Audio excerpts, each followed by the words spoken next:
Hi, this is Darian Rakestraw. I'm evaluating the policy of health discourse of healthcare compliance in higher education.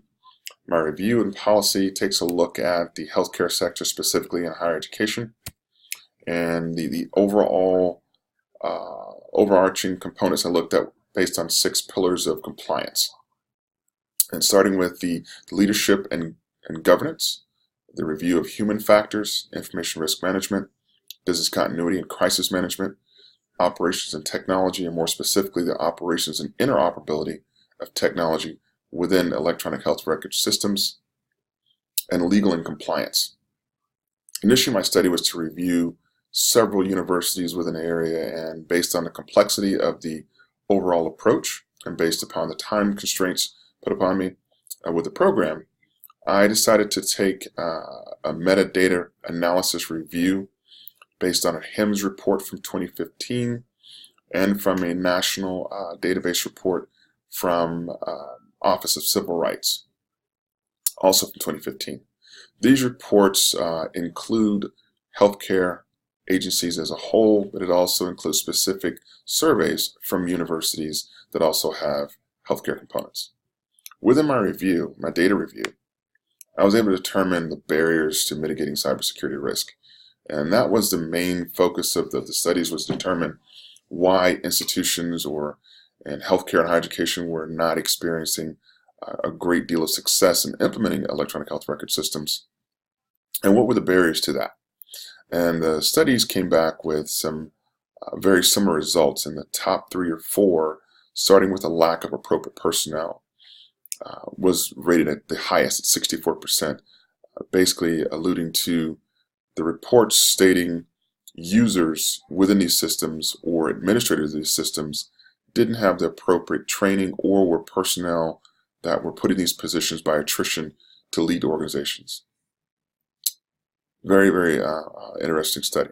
Also, the lack of financial resources to implement the systems appropriately, to allow you to place the appropriate controls in place to allow security of data, patient data within the systems. In addition to that, there were many emerging and new trends that the administrators simply weren't prepared to deal with because of lack of training and lack of appropriate personnel in appropriate positions, as well as the financial resources to combat the ever-changing cybersecurity landscape. Lastly, in the top 4 were endpoints, being able to effectively manage all your ingress and egress points within your network, such as your basic desktop and laptop, but also incorporating your mobile devices such as your mobile phone, an iPad, and also any other type of mobile devices you want to use to access the system.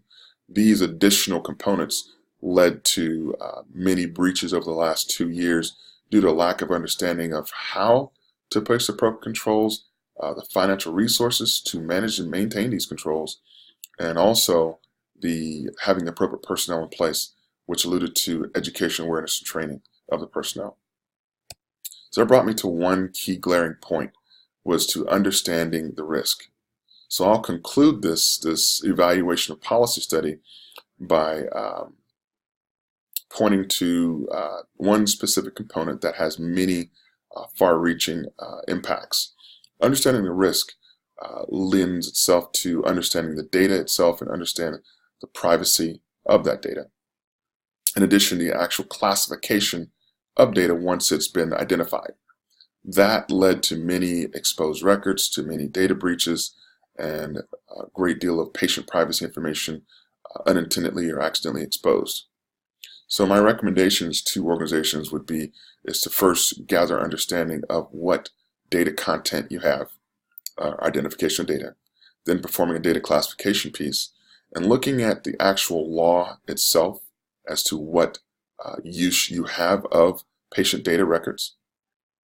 And lastly, establishing a common framework, or more specifically, common risk management framework, be it a NIST framework or an ISO framework, or following a newly developed high trust framework, which basically incorporates the best of the best security frameworks to protect patient data, which includes cybersecurity, NIST, and ISO.